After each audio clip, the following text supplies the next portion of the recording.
আমাদের সর্বজন শ্রদ্ধেয় প্রিয় আইনজীবী, সিনিয়র আইনজীবী ব্যারিস্টার মাহবুবউদ্দিন খোকন, আমাদের মধ্যে উপস্থিত আজকের প্রধান অতিথি আপিল বিভাগের মাননীয় বিচারপতি এস.এম. এমদাদুল হক, মাননীয় বিচারপতি ডক্টর জাকির হোসেন, বিচারপতি অনারেবল হাইকোর্ট ডিভিশন, আমাদের মধ্যে উপস্থিত যার কথা একটু আগে আমরা শুনছিলাম, আমার মনে হয় যে বাংলাদেশ নয়, এই উপমহাদেশের প্রখ্যাত আইনজীবী, যিনি দেওয়ানি বিচার ব্যবস্থায় একজন জীবন্ত কিংবদন্তি, ডক্টর কামরুল হক সিদ্দিকী স্যার। স্যারের জন্য একটা তালি দেন। স্যারের অনেক গুণাবলী, অনেক বৈশিষ্ট্য, এগুলো একদিনে আপনারা জেনে বুঝতে পারবেন না। আমি আজকের এই ওরিয়েন্টেশন প্রোগ্রামের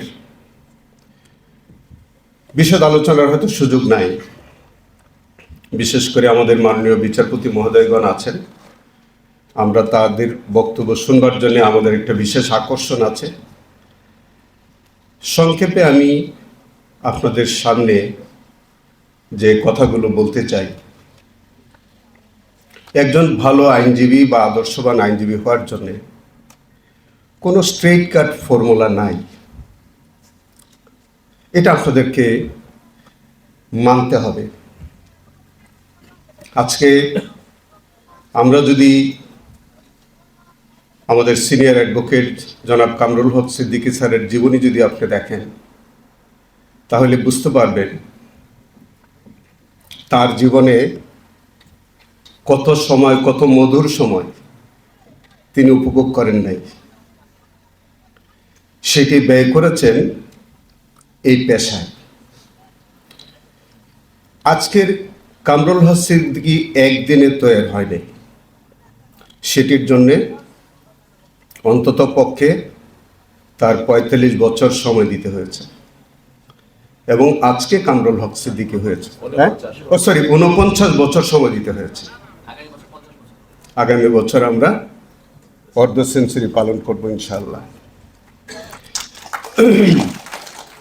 তো সেই কারণে আমি যে কথাটা বললাম, কোনো স্ট্রেট কাট ফর্মুলা নাই। আপনি বিশ্ববিদ্যালয়ের কত ভালো স্টুডেন্ট, কত ভালো রেজাল্ট করে এসছেন, আপনি এই অঙ্গনে এটার কোনোটাই কাজে নাও লাগতে পারে। এটার ব্যবহারটা আপনি কিভাবে করবেন, এটা একান্ত আপনার উপরে।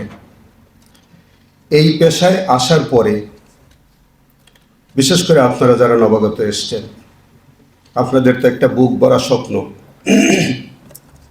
কেউ ফৌজদারি আইনজীবী হবেন, কেউ সিভিল লয়ার হবেন, কেউ রিট প্র্যাকটিস করবেন, কোম্পানি ম্যাটার করবেন, মেরিন কোর্টে প্র্যাকটিস করবেন, অ্যাডমিনিস্ট্রেটিভ ট্রাইব্যুনালে করবেন, লেবার কোর্টে করবেন, অনেক জায়গায় আপনাদের প্র্যাকটিসের জায়গা।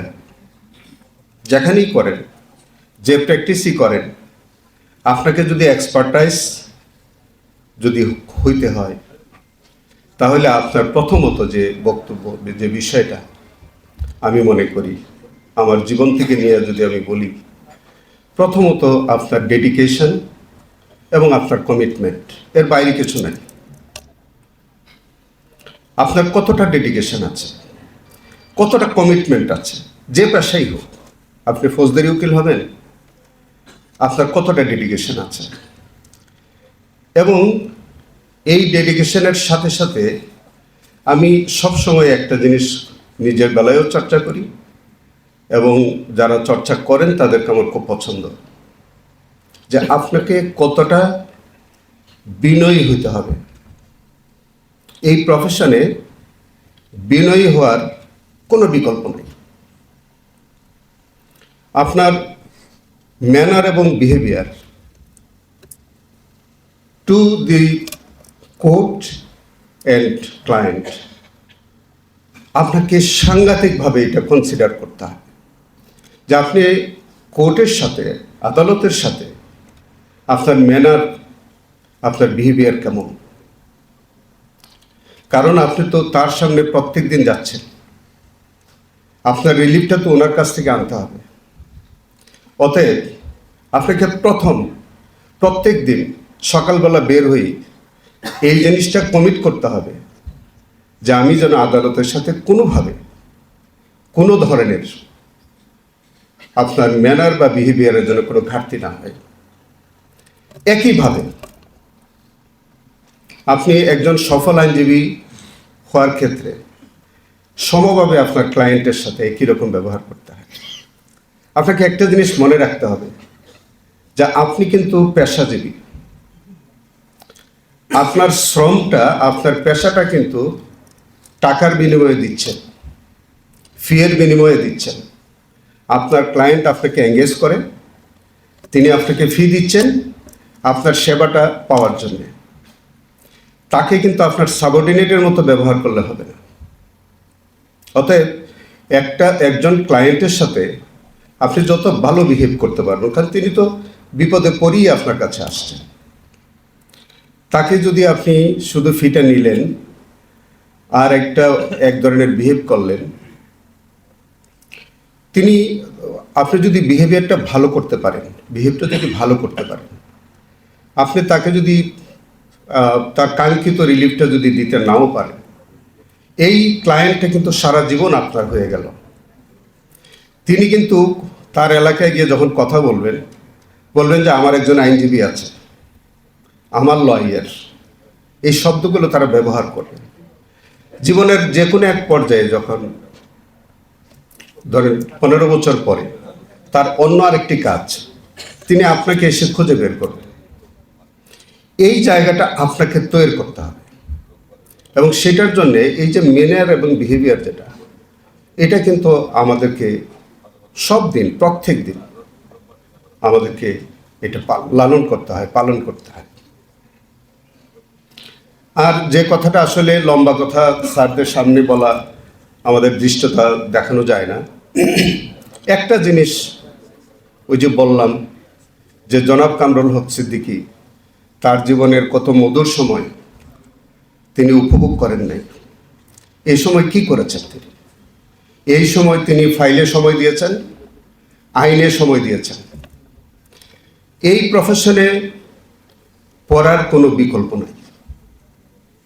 আপনি স্ট্রেট কাট ওয়েতে ওই যে আসলাম, গেলাম, দেখলাম, উকিল হয়ে গেলাম, নেভার, কোনো সুযোগ নেই। পড়াশোনার কোনো বিকল্প নেই। যে যত বড় আইনজীবী হয়েছে তার একটাই ফর্মুলা, একটাই হচ্ছে তিনি কত পড়েছেন, কত পড়েন তিনি। আপনি যদি ফৌজদারি আইনজীবী হয়, যেহেতু আমার লাইনের, আমি এই জায়গায় একটু কথা বলি যে সিআরপিসিটা আপনাকে কতবার পড়তে হবে। সিআরপিসি প্রথম থেকে শেষ পর্যন্ত প্রত্যেকটা সেকশন আপনাকে তো মুখস্থ করতে হবে। প্যানেল কোডের প্রত্যেকটা সেকশন তো আপনাকে মুখস্থ করতে হবে। এভিডেন্স একটা তো আপনাকে মুখস্থ করতে হবে। সিআরওটা তো, ক্রিমিনাল রুলস এর অর্ডারটা তো আপনাকে মুখস্থ করতে হবে। একজন সফল আইনজীবী হতে গেলে আপনি যদি ওই জায়গাগুলো, আইনটা যত বেশি ভালো বুঝবেন, তত বেশি 561 আপনাকে অ্যাপ্লাই করতে পারবেন। আপনি যদি বুঝেন না যে কোনটা অ্যাবিউজ অফ দি প্রসেস, আপনি 529 পড়েন, 530ও পড়েন, সেখানে আপনাকে বলে দিচ্ছে কিন্তু কোনটা ইরেগুলারিটি আর কোনটা ইলিগালিটি। কিন্তু আপনি সেকশনটা দুইটা কোনোদিন পড়ে দেখলেন না, রিলিফটাও দিতে পারলেন না। যাই হোক, আমি আইনের পয়েন্টে আজকে আর যাচ্ছি না। আপনাকে যে জিনিসটা আমি বললাম যে এই স্টাডি, এর কোনো বিকল্প নেই। এই স্টাডিটা শুধু আইন না, আপনাকে ফাইলটাও। আমাদের এক সিনিয়র বলতেন যে তুমি প্রথম যখন একটা ব্রিফ আসলো, তোমার কাছে মনে হবে যে এটাতে তো কোনো রিলিফ দেওয়া যাবে না, বলে রেখে দাও, পরের দিন আবার একটু পড়ো। সেকেন্ড টাইম পড়লেন, তখন মনে হবে একটু কনফিডেন্স আসবে আপনার, আবার রেখে দেন, পরের দিন আবার একটু দেখেন, পরের দিন আপনি কনফিডেন্ট হয়ে যাবেন যে ইনশাল্লাহ এই কেসে আমি জিতে যাব। আর শেষ কথাটা বলি, ইন্টিগ্রিটি অ্যান্ড অনেস্টি এই প্রফেশনে, এই দুইটার কোনো বিকল্প নাই।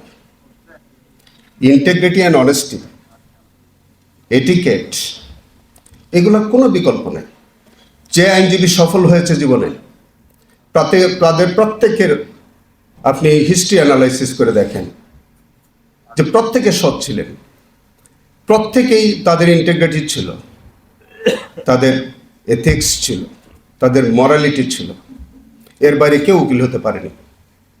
ভালো থাকবেন। আসসালামু আলাইকুম।